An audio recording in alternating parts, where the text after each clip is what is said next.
play of the game from way down. Silence. Rainer getting absolutely A team wipe. The living bomb's going. Oh my goodness, the ring. Bombstastic gonna find Rainer.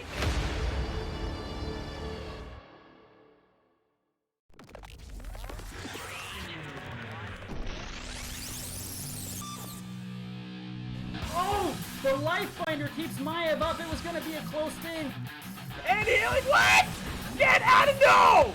No! Triple stun again. Big flanks coming out from the Blaze. It's a death metal though. Death metal into the double, triple kill.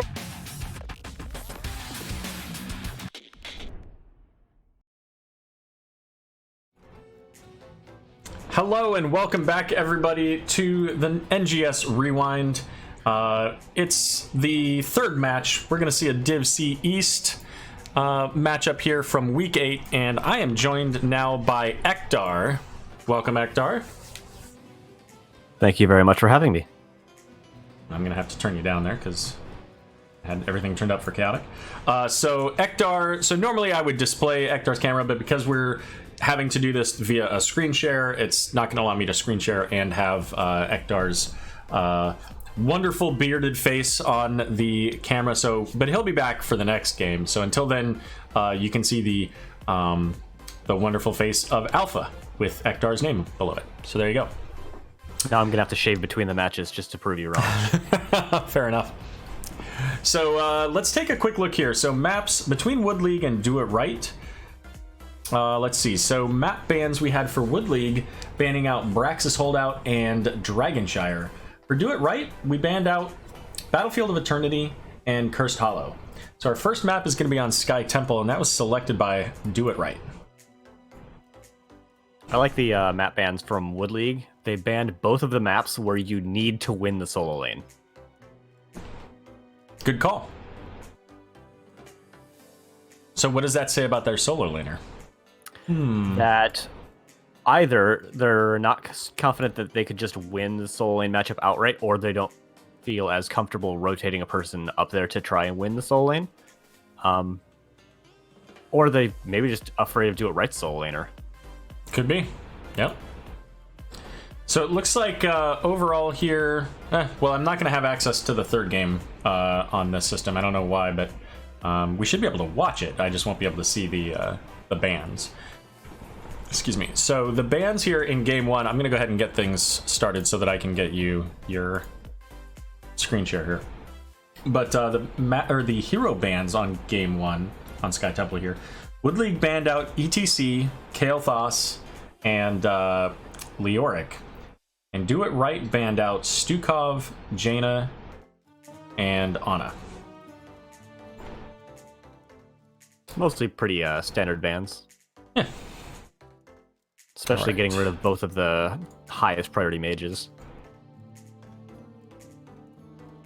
Now you should be able to join, if you go into the lobby, you should be able to join the stream now.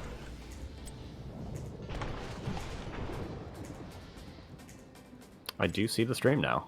That's Okay, interesting. great. Give me just one moment as I have to adjust the sound settings, otherwise nobody will be able to hear anything we say. That would be a little unfortunate. All right. I think we're good there. And let's make sure we have the teams on the right side. That looks like Wood League, and it is Wood League. Okay, good.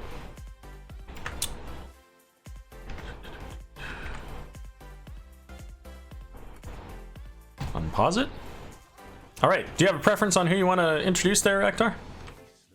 Not a particularly strong one, but I'm already talking, so let's go ahead and talk about Wood League. We have Kavlor playing Gul'dan, Cyan playing Junkrat, Corvix playing Rexar,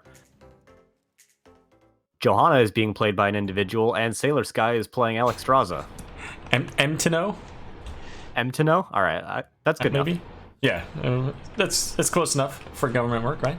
On the right, we have Do It Right. Ronan's going to be playing a Nubrak. Iceman on Kira. The Merovingi, probably Anne, on Anduin. Hannibal's going to be on Varian. And Tantrum on Nazebro. Nazebo, I always find to be an interesting pick just because he's getting less and less of a meta hero as time goes on. More and more games are ending before 20, so trying to fit a hero that only comes online really at level 20 is becoming, I think, a little bit less and less viable, so we'll have to see how Do It Right is able to handle that. You know, and it's interesting to hear you say that, because I feel like a lot of the games that I've cast and played in, that they do make it to level 20. Like, the games either go to, 18 minutes or 30 minutes, it seems like. You're either level 17 or level 25. Speaking, I guess mostly from personal experience, most of our games have not gone to 20 this season. We do see the rather significant advantage in wave clear coming out from the side of Wood League, and they're probably going to use that to get an early camp, you would think. Yeah, looking at their opponent's camp, not quite ready to take theirs yet, but even still, that lets them get through the mid lane down to the bottom lane, and if not take a camp, position aggressively around their opponent's camp. It looked like maybe Johanna was just setting up to try to stall out the rotation there, and I think that they actually did prevent Do It Right from getting some of this bot XP. I don't think a lot of it, but a little bit. As level 3 now, they'll actually be about 3.25 once they collect that. So about a quarter level lead thanks to that positioning and interrupted rotation there. And they lost a couple of extra minions in the mid lane as they stayed in the bottom lane to try and clear that out first, but Anubarak not quite getting up there in time to get everything. And we have now kind of a 4v3 going down to the bottom lane until Ronan shows up just now and is able to position pretty aggressively. Shouldn't be too much that comes from this. But both teams now starting to go to the mid lane. Big boop coming out onto Anduin, but he's able to get out of there thanks to the peeling from Anubarak.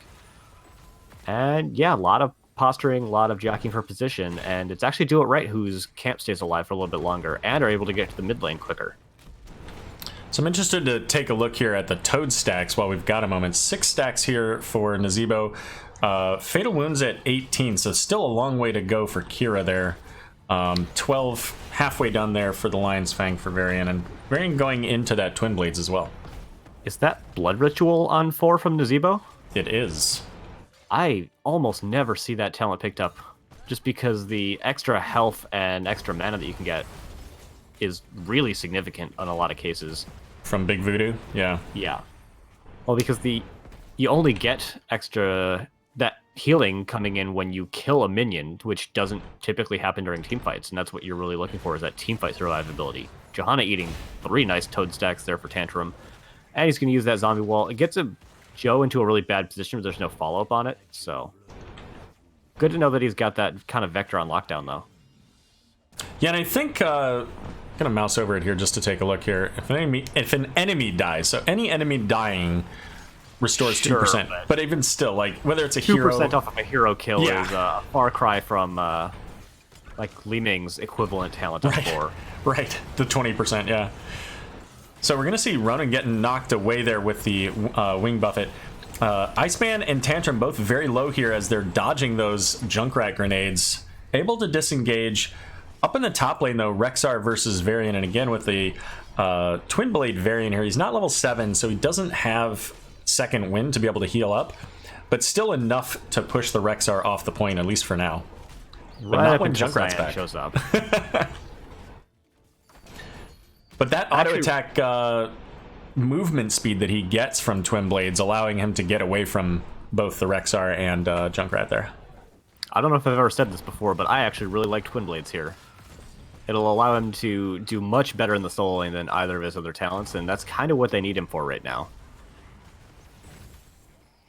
Yeah, it's an interesting setup with the group that they have. I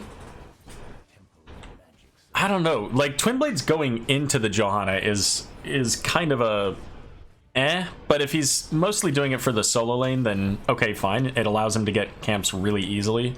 He's very safe with the second wind.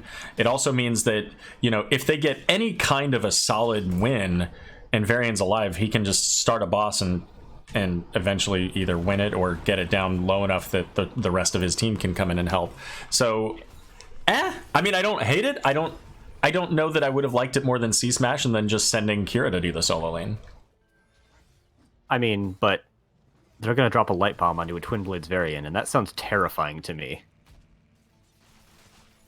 That's fair. I mean, they could do that with a C-Smash too.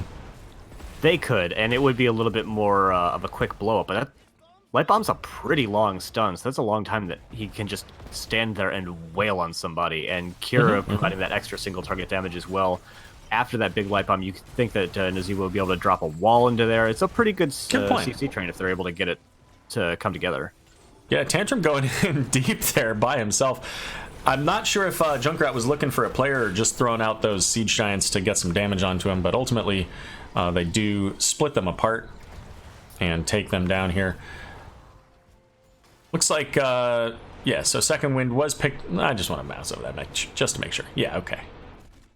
Not that I've ever known anybody to take Victory Rush on accident when they were playing Twin Blades, but you know, sometimes you just gotta make sure, because it's not too far different of an icon for Victory Rush. It's a little bit different. Yeah. It's like you always have to check Jaina on 13 to see 16 to see if she took a Northern Exposure or the Root. Right. Yeah, one of them's blue, one of them's kind of a little bit of a sickly green color.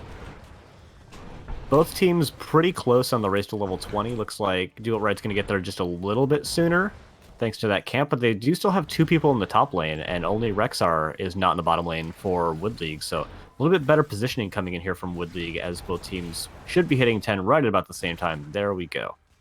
Yeah, and Rexar's going to have to defend that Bruiser camp, so not sure what Anduin was doing up here in the mid lane, but he's coming now, and this is a 5v4 potential, and Kira, using that grappling hook, does get in onto Cyan, but uses the revolving sweep elsewhere. I'm not sure if that was intended or not, but... And Salvation coming out. Junkrat, I think, is still pretty low. Well, he's under half, but he's able to use that concussion mine and get out of dodge real quick. The abundance from Alexstrasza able to get a load of healing, but Kavlor taking a lot of damage from that final strike, but not gonna go down. So no deaths out of this. A lot of ultimates, even the pseudo ultimate out of the Dragon Queen. But everybody's pretty healthy still. Literally every ultimate down. So now it's just battling it out with basic abilities. It's like having a pre-10 fight again. Yeah. I will say it's a little bit unfortunate, the damage that went out onto Junkrat there, because it wasn't enough to kill him, and a large amount of damage was put out onto Sailor Sky and the Alexstrasza as well. If literally any of that had gone out onto Junkrat instead, he'd have died.